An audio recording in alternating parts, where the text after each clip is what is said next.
안녕하십니까. 최근 들어 주변에서 메타버스라는 용어를 자주 듣게 되는데요. 이 신조어의 의미에 대해 검색해 보면 가상세계라는 뜻을 비롯해서 가상공간, 거울세계, 증강현실, 라이프 로깅 등을 비롯해서 AI, 즉 인공지능이라거나 세컨드 라이프, 아바타, 이커머스, 가상화폐, NFT 등 최근에 만들어진 용어들이 함께 등장합니다. 아울러 메타버스를 기반으로 하는 신산업을 미래의 유망한 분야라고 하면서 관련 주요 기업들에 대해 언급하고 있는데요. 현재 많은 기업들이 생겨나고 있으며 앞으로도 무한히 만들어질 것으로 보고 있는 것이죠. 말하자면 메타버스는 미래가 아니라 이미 현재의 상황이 된 것입니다. 페이스북이 메타란 이름을 내걸고 이 분야에 집중할 것을 선언하는 것은 메타버스라는 것이 세상을 바꾸고 미래를 선도해 나가는 것임을 확인시켜주는 중요한 예가 될 것인데요. 거기다 메타의 영문 M자를 무한대 문양으로 만든 회사의 로고는 메타버스의 미래를 암시해주고 있는 것 같습니다. 문학 강의를 하면서 갑자기 과학기술과 미래 산업에 관련된 메타버스냐고 의아해하는 사람들이 꽤 많을 것 같은데요. 사실 인류는 상상하고 생각했던 것을 현실 속에 구현해 왔습니다. 우리가 어떤 물건을 만든다는 것은 이미 이미지를 상상하게 되고 여러 가지 고안을 하는 사전 과정이 필요한 것이죠. 당연히 상상은 시간과 공간을 뛰어넘기 때문에 빠를 수밖에 없는 것이고 그것이 현실의 사물로 구현되는 것은 늦을 수밖에 없는 것이겠죠. 맞다면 현재의 과학기술의 원리를 찾아가면 먼저 상상이 있을 것이고 이런 전에서 우리의 현재와 미래의 기술과 산업은 철학과 문학, 예술 등 인문학에서 그 출발점을 찾아볼 수 있겠습니다. 한편 그런데 왜 하필이면 돈키호테냐고 궁금해하는 사람들이 꽤 많을 것 같은데요. 신조어이자 최첨단의 기술이라고 생각하고 있는 메타버스의 역사를 거슬러 올라가면 그 중요한 시점에 돈키호테라는 작품을 꼭 만나기 때문입니다. 결국 메타버스라는 용어는 최근에 부각된 신조어지만 인간이 갖고 있는 근본적인 세계관 그 자체에 이미 메타버스의 근원이 자리 잡고 있다고 말할 수 있을 것 같습니다. 아마도 메타버스와 관련해서 준비한 앞으로의 강의들을 듣게 되면 그 이유를 이해하게 될 것입니다. 사실 제가 돈키호테 강의를 통해 메타버스라는 주제를 다룰 수 있는 것은 스페인 유학을 하면서 쓴 저희 박사 논문이 바로 20세기 초 스페인 메타극의 이론과 실제라는 제목을 달고 있기 때문이기도 합니다. 제 논문이 1996년 1월에 발표되었고 1991년부터 준비를 해온 것을 보면 메타라는 주제를 다뤄온 것은 꽤 오래전의 일이라고 볼 수 있겠는데요. 영국이 대상으로 잡은 문학 작품들은 1900년대 초 스페인에서 나온 것들이고 이 작품들이 원류를 찾아 올라가다 보면 앞에서 언급했듯이 바로 세르반테스가 쓴 돈키호테라는 작품에서 만나게 됩니다. 물론 제가 공부를 하고 논문을 쓸 때 메타라는 개념이 향후 문학을 비롯해 연극, 미술, 사진, 음악 등 예술 분야에 펼쳐질 중요한 경향으로만 인식했을 뿐, 오늘날처럼 이렇게 메타버스로 발전하고 이게 미래의 세상을 전면적으로 바꿀 것이라고는 전혀 상상도 못했죠. 논문을 준비할 때 메타 픽션이나 메타극 등이 스페인보다 미국을 중심으로 주로 언급되고 연구되는 초기 상황이어서 관련 논문들을 찾으러 유학을 하던 스페인 마드리드를 떠나 그래도 최신 자료가 많았던 영국 런던의 중앙도서관을 찾았고 일주일 동안 꼬박 필요한 자료들을 복사해왔던 기억이 생생합니다. 이렇게 메타라는 개념을 미리 다뤄본 입장에서 메타버스라는 것이 나오게 된 근원적인 이유와 그 역사를 알아보고 메타버스가 인문학뿐만 아니라 앞으로 정치, 경제, 사회, 문화, 교육, 그리고 산업과 일상의 삶 등 거의 모든 분야에 어떻게 구현되고 변화시킬 것인가를 예측하는데 조금이라도 도움이 될 것 같다는 생각을 하면서 본 강의를 마련해 봤습니다. 한편 이 변화의 과정에서 나올 긍정적인 면과 부정적인 면, 그리고 극복해 나가야 할 과제들을 짧게나마 미리 짚어볼 수 있는 계기를 마련해 줄 수 있다는 점에서 이 강의의 의미를 부여해 봅니다. 그럼 다음 시간부터는 메타버스의 개념과 역사, 그리고 주요 특징들을 짚어보면서 문학과 예술, 특히 돈키호테에서 예를 찾아가면서 메타버스 이야기를 풀어가도록 하겠습니다. 감사합니다.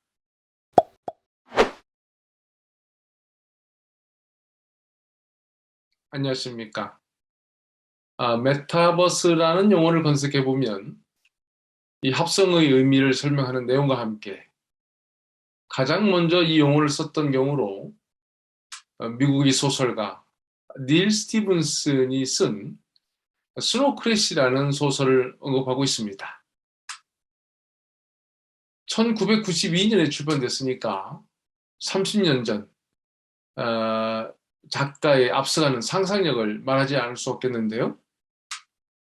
그의 가족과 학력, 그리고 그가 쓴 다른 작품들을 볼 때 우연히 나온 소설이 아닌 관련 과학기술에 대한 이해와 지식, 그리고 현실과 미래에 대한 깊은 이해와 통찰력이 발휘된 소설임을 알 수 있습니다.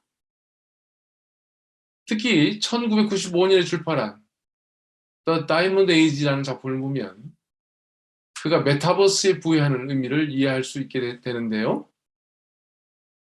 고대 그리스 시대로 거슬러 올라가 우리가 잘 알고 있는 호메로스 시대에 또 한 명의 중요한 인물로 헤시오도스가 있죠. 그가 노동과 나날이란 책에서 인류의 5가지 시대를, 즉 금의 시대, 은의 시대, 청동의 시대, 영웅의 시대, 그리고 현재 우리가 살고 있는 시대를 철의 시대라고 한 것을 기억한다면 닐 스티븐슨이 말한 다이몬드의 시대는 앞의 시대들과 구분하면서 신기술가 찾아올 새로운 시대를 지칭하는 것임을 알 수 있습니다. 말하자면 이전 시대와 전혀 다른 세계가 펼쳐진다는 것인데 바로 메타버스로 구현되는 때라고 말할 수 있겠죠. 이렇게 그가 예상했던 발전된 과학기술과 그가 열어갈 새로운 시대는 현실화될 가능성이 높다는 점에서 매우 관심을 끄게 되는데요. 한편 지금은 우리가 쉽게 이해하고 일상에서 쓰고 있는 아바타라는 것도 윤회나 환생 또는 신이 땅에 내려온 개념으로 써오던 것이 닐 스티븐슨을 통해서 대중들에게 크게 알려지게 된 것이고 이렇게 볼 때 그가 우리 시대에 다시 살려내고 도입한 아바타나 다이몬드의 시대, 등은 신조어인 메타버스와 관련된 개념임을 우리는 알 수 있겠습니다. 이번 시간에는 메타버스의 의미를 역사적인 측면에서 접근하고자 하는데요. 우선 메타버스라는 개념이나 그 용어의 사용이 오래전부터 있어 왔고, 적어도 1960년대에는 이미 각 분야에서 쓰이기 시작했다는 점을 말하고 싶습니다. 즉, 스티븐슨이 메타버스라는 용어를 쓴 것은 처음이지만 이 개념과 용어는 각 분야, 특히 문학과 예술에서 나름 쓰고 있었다는 사실이죠. 물론 앞에 메타를 붙이는 것은 그것을 쓴 각 분야에서 모두 신조어가 됐던 것이죠. 예를 들어 언어학에서는 이미 로만 야콥슨과 같은 사람에 의해서 메타 언어라는 용어가 쓰였고요. 1959년에는 문학 비평에서 롤랑 바르트에 의해서 메타 문학이라는 개념도 적용되었습니다. 제가 박사 논문의 기본 이론으로 적용한 메타극이라는 용어와 개념도 1963년 라이오넬 아벨에 의해 처음 쓰게 되었고요. 메타픽션이라는 용어는 윌리엄 게스가 처음 쓴 것으로 말하고 있는데요. 이렇게 1970년쯤 되면 소설 분야뿐만 아니라 메타시를 비롯해서 문학과 예술의 다른 영역에도 메타라는 용어를 붙이게 됩니다. 이렇게 메타 인지학을 비롯 메타 논리학, 메타 윤리학, 메타 수학 등 모든 영역에 적용되게 되는데요. 이런 사실을 알게 되면 1992년에 나온 메타버스라는 용어는 메타의 개념이 나온 지 한참 뒤이라고 말할 수 있겠습니다. 한편 이렇게 나온 신조어들의 공통점은 기존의 제 분야 이름 앞에 붙인 메타라고 하는 것인데요. 이를 이해하기 위해서 앞에 메타라는 표현을 쓰고 있는 우리에게 평소 익숙한 표현으로 메타피직스를 떠올릴 수 있게 되죠. 이것은 메타와 피직으로 구성된 단어인데요. 그러니까 뒤의 그 피직은 물리나 육체라고 해석하게 되고 그 앞에 메타를 붙이면서 전체 의미는 형이상학이라고 해석하게 되죠. 이 형이상학이라는 한자를 보면 바로 메타피직은 형태 이상의 것이라거나 형태 이면의 것이라고 풀이할 수 있겠습니다. 우리가 일상의 말에서 형이상학과 형이하학으로 나눠 형이상학을 추상적이거나 주로 철학적인 것에 적용하고 있죠. 이를 종합해보면 물질적이고 육체적이며 보이고 만져지는, 즉 인간의 감각으로 만져지고 느낄 수 있는 것이 피직이라고 한다면, 상대적으로 메타피직은 정신적이며 보이지 않고 만져지지 않는 비감각적인 것들을 말하고 있다고 볼 수 있습니다. 앞에서 메타버스는 메타와 유니버스의 합성을 하고 했는데요. 유니버스는 우주나 세계라고 해석할 수 있으니까 여기에 메타의 의미를 붙이면 우주의 이면 또는 세계의 이면이라고 하겠습니다. 말하자면 여기서 우주나 세계가 우리가 존재하면서 만질 수 있는 감각의 세계, 물질의 세계라면 그 이면의 세계는 현상이나 실제의 세계가 아닌 가상세계, 가상공간이라고 말할 수 있겠죠. 여기서 꼭 기억해야 할 중요한 것이 있는데요. 가상의 세계, 즉 메타버스는 분명 실제의 세계, 즉 유니버스를 전제로 한다는 것이죠. 이는 메타버스 속의 나는 현실 및 실제 공간 속의 나와 연결되어 있다는 사실인데요. 좀 더 구체적으로 설명하면 현실 속의 나는 세컨드 라이프에서의 나와 연결되어 있고요. 현실의 나는 가상 공간, 즉 사이버 세계 속의 나의 아바타와 연결되어 있다는 사실이죠. 예를 들어 인터넷 공간에서 게임을 할 때 그 안의 나는 현실이 내가 조절하고 있는 것을 연상하면 될 것 같습니다. 이쯤에서 돈키호테로 들어가 그 예를 보는 것도 흥미로운데요. 돈키호테 2권 26장에는 페드로라고 하는 사람이 조종하고 있는 인형극을 보고 흥분한 돈키호테를 우리는 볼 수 있게 되는데요. 인형극을 보다가 돈키호테는 다음과 같이 외칩니다. 내 평생 내 눈앞에서 돈 가이페로스 같은 유명한 기사, 그렇게 용감한 연인에게 부정하게 폭력을 휘두르는 것은 용서하지 않으리라. 멈춰라. 이 못된 망나니들아. 그 기사를 쫓거나 따라가지 마라. 만약 내 말을 안 듣겠다면 나와 한판 붙자. 사실 베드로가 조종하고 있는 인형극은 프랑코 왕국의 살마르 대제의 딸이자 논 가이페로스의 아내인 멜센드라가 당시 스페인 땅에 있던 모로인들, 즉 이슬람 세력에 의해 포로로 잡혀 있는 상황에서 그의 남편인 돈 가이페로스가 그녀를 구출하는 내용인데요. 그 과정에서 발각되자 그들의 뒤를 무어인들이 쫓아가는 부분입니다. 인형극을 보고 있던 돈키호테는 이 상황이 현실이라고 착각하게 되고요. 칼을 들고 끼어들게 되죠. 이어지는 돈키호테 속 내용은 다음과 같습니다.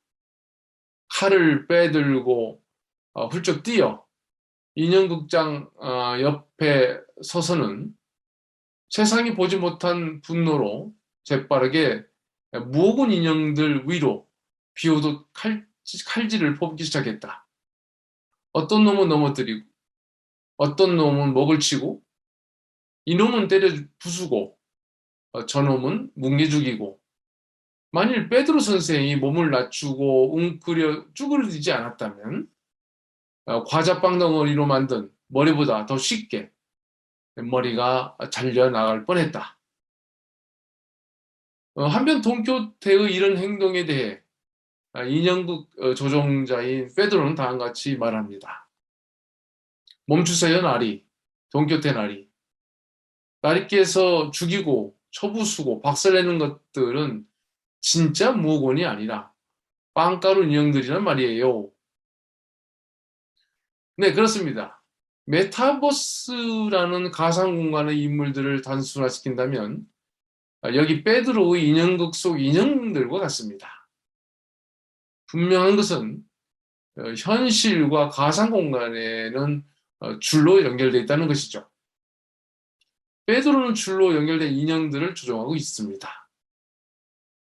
여기서 돈키호테와 페드로는 인형극의 외부, 즉 현실에 있고 페드로가 만든 인형극은 허구 또는 가상의 공간인 것인데요.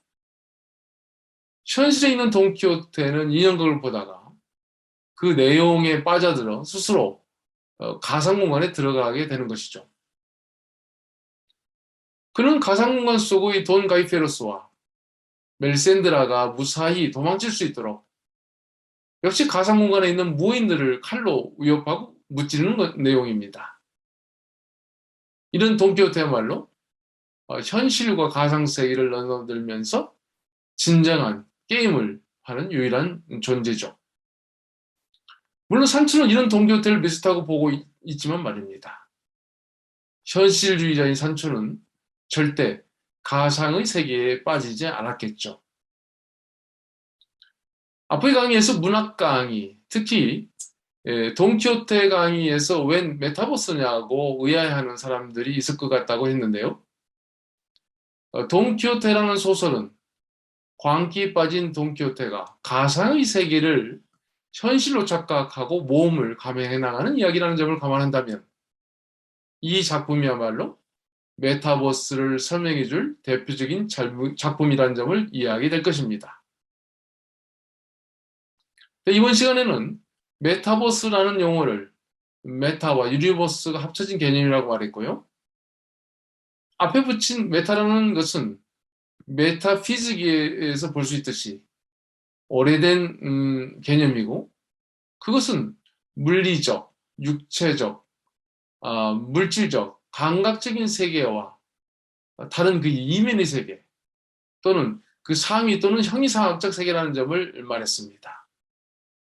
물론 이 두 세계는 특히 메타버스의 세계는 독립적이지 않고 현실 세계와 연결된 그래서 두 세계는 상호적이라고도 말을 했습니다. 그 구조적 특징을 이해하기 위해 돈키호테 속 페드로의 인형극을 예로 들었고요. 현실과 가상, 즉 허구를 구분하지 못하는 돈키호테의 모습도 살펴봤습니다. 다음 시간에는 메타버스의 구조적 특징에 대해서 좀 더 알아보도록 하겠습니다. 감사합니다.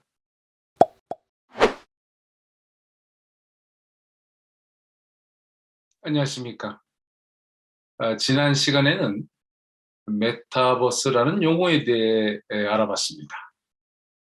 이 신조어는 1992년에 나왔지만 제반 분야에 메타라는 말을 쓴 경우로는 메타 언어라든가 메타극, 메타픽션 등 언학을 비롯해서 문학과 예술 분야에서 이미 1950년대 후반에서 1960년대 초에 걸쳐 언급되고 논의되었다고도 말했습니다.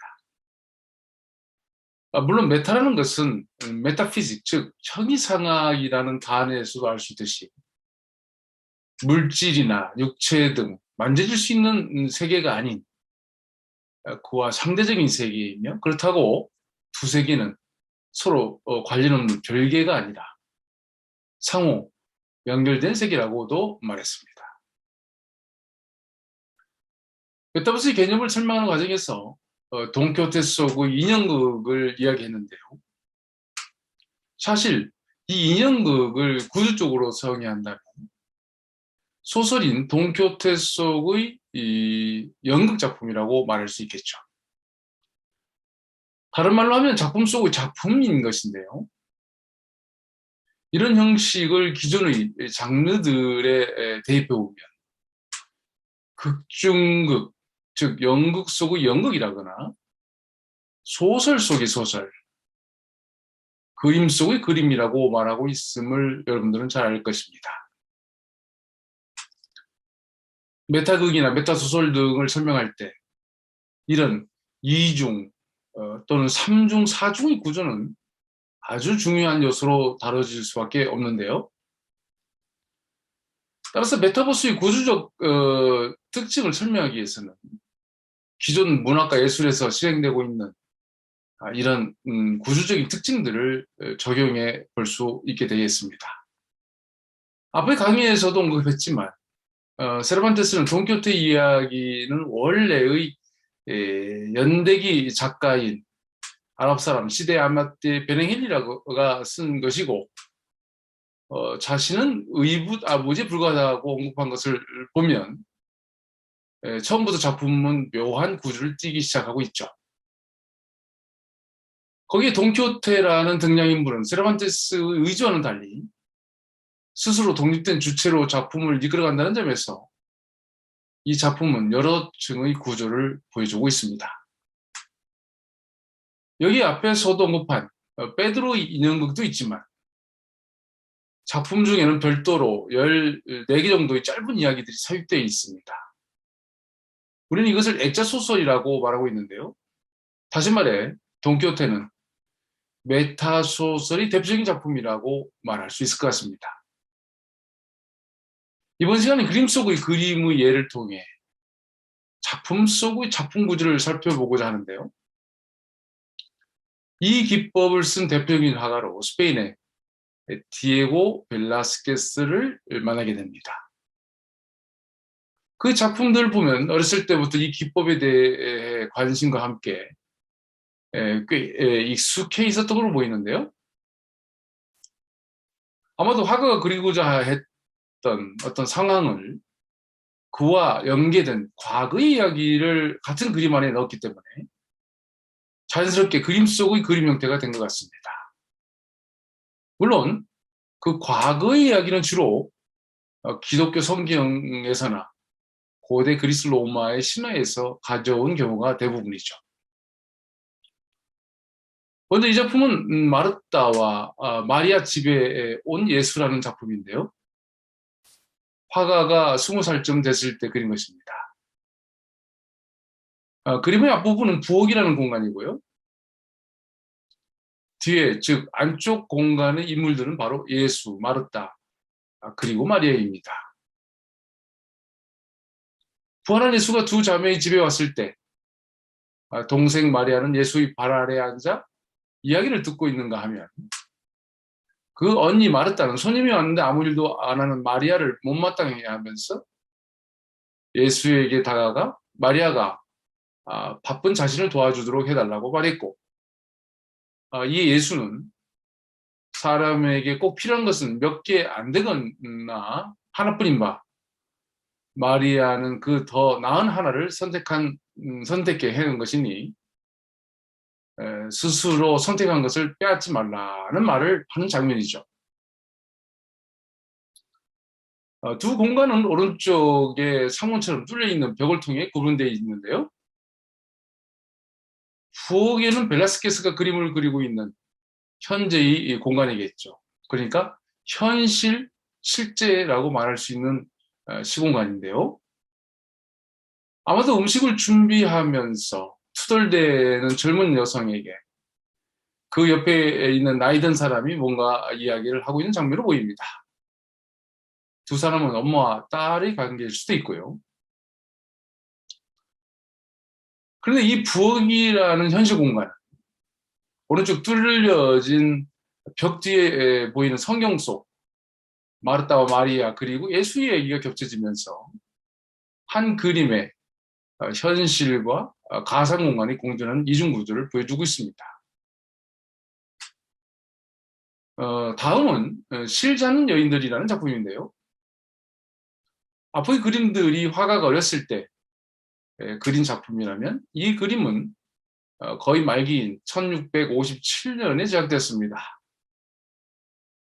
말하자면 디에고 벨라스케스에게 그림 속의 그림 구조는 전 생애를 통해 유지되고 변화, 발전되었다고 말할 수 있겠습니다. 근데 이 작품을 보면 배틀 주변의 여인들이 벨라스케스가 그리고 있는 현실의 공간에 있고요. 역시 안쪽은 아라크네와 아테나의 이야기를 담고 있는 신화의 공간입니다. 벨라스케스가 존재하고 실제 않는 여인들이 있는 시간과 공간을 현실로 본다면 그림의 중앙벽을 통해 보이는 내용은 가상의 공간이며 두 공간이 한 작품에 그려져 있는 것이죠. 특이한 것은 실제 않는 여인들은 하는 일에 집중하고 있는 반면 신화 공간, 즉 가상 공간의 오른쪽 여인은 마치 현실 속 화가를 바라보고 있어서 가상 공간과 현실 공간을 이어주는 역할을 하고 있다고 봅니다.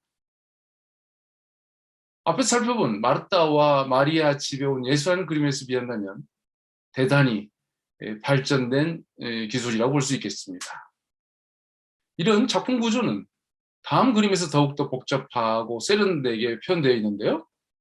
그의 대표작이자 마드리드 프라도 미술관에서 가장 중요한 위치를 차지하고 있는 라스 메니나스, 즉 시녀들이라는 작품입니다. 여기는 중앙에 배치해 놓은 거울이 있어서 그 속에 그려진 공간과 공주 및 시녀들의 공간이 함께 있게 되고요. 특히 왼쪽에 자리 잡고 있는 화가가 있어 그야말로 현실과 가상의 세계가 동시에 한 그림에 있습니다. 이렇게 공간의 특이함은 물론 등장인물들의 배치나 각자의 시선 그리고 공간에 들어온 다양한 빛들이 이 작품을 더욱 돋보이게 하는데요. 벨라스케스보다 300년 후에 태어난 화가 살바도르 달리는 이 작품의 구조적 특징, 즉 현실의 시공간과 가상의 공간을 이해했는지 다음과 같은 그림을 그렸습니다. 이 20세기의 스페인 화가는 붓을 벨라스케스의 그림 외부에 배치하여서 또 하나의 공간을 만들어내고 있는데요. 말하자면 그림 속 그림을 또 하나의 그림 공간으로 만든 것이죠. 지금 우리가 관심을 갖고 있는 메타버스식으로 설명하면 가상 공간 속 가상 공간, 그리고 그 속에 가상 공간이라는 3중 구조가 만들어지고 있는 것이죠. 위에서 벨라스케스의 그림 중 시녀들에서 화가가 그림 속에 들어있다고 잠시 언급했는데요. 이렇게 작품 속에 작가가 들어가는 모습을 가장 잘 보여주는 대표적인 작품이 바로 돈키호테입니다. 작가가 등장인물과 같은 공간에 있는 것인데요. 현실과 가상세계가 함께 있다고 말할 수 있겠죠. 돈키호테는 작품 전체가 이런 구조로 되어 있다고 봐도 틀리지 않을 정도인데요. 그중에 돈키호테 1권의 6장에 돈키호테가 미쳐서 집을 나간 것이 바로 허황된 기사 이야기 책에 빠졌기 때문이라고 판단한 마을 신부와 이발사, 그리고 조카와 가정부가 돈키호테의 책장에서 책들을 선별하여 태우는 장면은 현실과 가상 공간의 혼합을 보여주는 여러 예 중의 하나가 되겠습니다. 내용에는 다음과 같은 부분이 있습니다. 미겔 데 세르반테스라는 사람의 갈라테아라는 책인데요. 라고 이발사가 세르반테스가 쓴 첫 번째 책을 집어들고 말하자, 그 세르반테스는 친구 오래전부터 나와 아주 절친한 사이지. 내가 알기로는 그 사람은 시 쓰는 일보다는 불행에 더 이력이 나 있는 것 같다. 이 친구 책은 무언가 독창성이 보이긴 해. 하지만 시작만 해놓고 무엇 하나 끝내놓은 게 있어야지. 속편이 나올 거라고 했으니 어디 기다려 봐야지. 그때 수정을 좀 해서 내면 지금까지 냉대하던 행운의 신이 그 친구에게 자비를 베풀지도 모르지. 그때까지는 우선 이 책을 자네 집에다 간수해 놓도록 하게. 라고 마을 신부가 이발사에게 말합니다. 세르반테스의 책은 태우지 말고 구제하자는 것이죠. 사실 돈키호테를 쓰고 있는 사람은 세르반테스인데 자신이 자신과 자신의 책에 대해 자신이 꾸민 허구의 세계, 즉 픽션에서 평가하는 장면이 되겠습니다. 돈키호테 속 이 장면은 앞에서 예로 들었던 벨라스케스의 그림들을 생각하는 구조인데요. 메타버스가 구현하는 가상세계는 바로 이런 구조 속에 만들어진다는 점을 기억해야 할 것 같습니다. 이것은 우주 속의 우주, 세계 속의 세계, 사람 속의 사람, 나 속의 나 등으로 설명할 수 있겠고요. 특히나 주목할 것은 현실과 가상의 세계가 함께 있다는 점이죠. 우리는 어느새 과학적 접근 또는 실증할 수 있는 세계만이 현실이고 진실이라고 생각하게 되었던 것이 사실인데요. 잘 살펴보면 멀지 않은 옛날에는 보이지 않은 세계도 현실 세계와 함께 공존하고 있었음을 깨닫게 될 것입니다. 그 대표적인 경우가 어렸을 때 들었던 옛날 이야기가 될 수도 있겠는데요. 전설과 신화 등은 늘 환상적이고 허구적이었습니다. 물론 그때는 그 세계를 믿었죠. 그러니까 메타버스와 함께 대두된 가상세계라는 것은 아주 혁신적이고 새로운 것으로 인식될 수 있을지는 모르나 결코 새로운 것도 아니라는 사실인데요. 잘 생각해보면 이미 있었던 세계인 것이죠. 네, 이번 시간에는 메타버스의 기본인 가상세계를 설명하기 위해 그리고 현실과 가상 공간의 상관관계를 이해하기 위해서 디에고 베라스케스의 그림들과 돈키호테에서 그 예들을 들어봤습니다. 감사합니다.